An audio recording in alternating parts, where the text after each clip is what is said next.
तो पूर्व पाठ में आप लोगों ने पढ़ा कि जो भागीरथी तीर के किनारे पाटलिपुत्र नामक जो नगर था, उस नगर में सभी स्वामी गुणों से युक्त सुदर्शन नाम का राजा रहता था। उस राजा ने किसी के द्वारा पढ़े हुए 2 श्लोकों को सुना कि शास्त्र रूपी दिव्य चक्षु, जिसने शास्त्र नहीं पढ़ा उसके पास दिव्य चक्षु नहीं है, शास्त्र रूपी दिव्य चक्षु जिसके पास नहीं है वह वास्तव में अंधा ही है।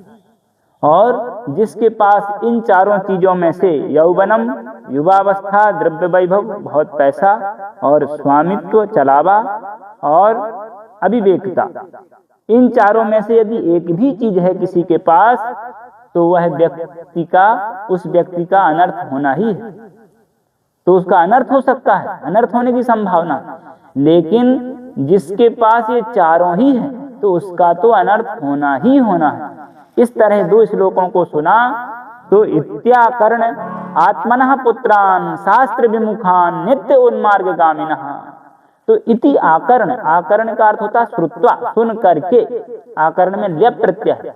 तो उसने अपने पुत्रों को जो शास्त्र से विमुख थे, नित्य बुरे मार्ग पर उन्मार्गगामी थे, बुरे मार्ग पर चल रहे थे, उनको विलोक्य दृष्टवा देख करके समुद्विग्न मनाः, तो दुखी मन से, उद्विग्न मन से, स राजा चिंतयामास, उसने चिंतन किया, उसने सोचा। तो चिंतयामास यहाँ लिट लकार है।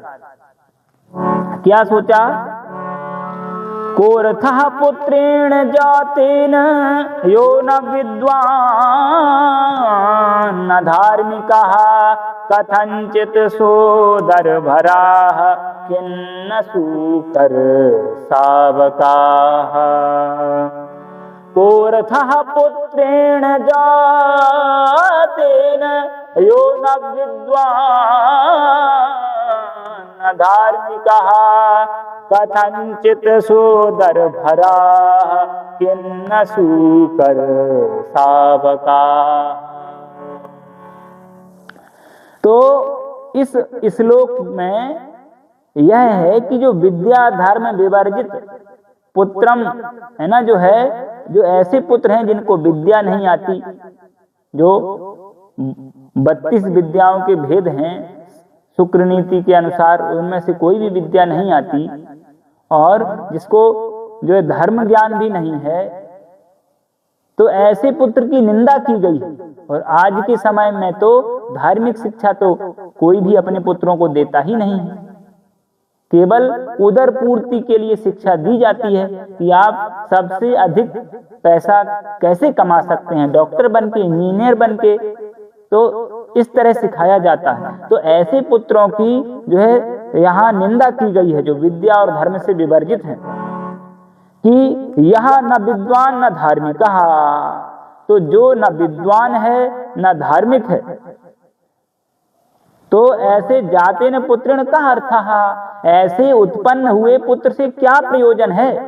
अर्थः का अर्थ है प्रयोजन, क्या मतलब है। किन सूकर शावकाः कथंचित सोदर भराः न भवन्ति।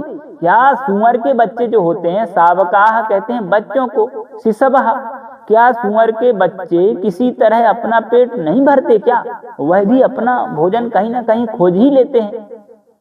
तो अर्थात भरन्ते, वो अर्थात भर ही लेते हैं। तो इस तरह से जो धर्म विहीन शिक्षा है, और उस धर्म विहीन शिक्षा को जो बालक या जो माता पिता अपने बालक को पढ़ा रहे हैं, उस बालक से कोई प्रयोजन नहीं है।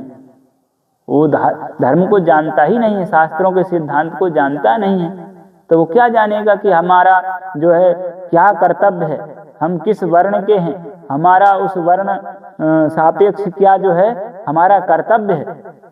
और इस तरह से उस पुत्र का जीवन व्यर्थ है, कोई प्रयोजन नहीं है। इस श्लोक के माध्यम से इसमें बताया गया है। अब कल आगे अजात मृत मूर्खाणाम इस श्लोक को पढ़ेंगे।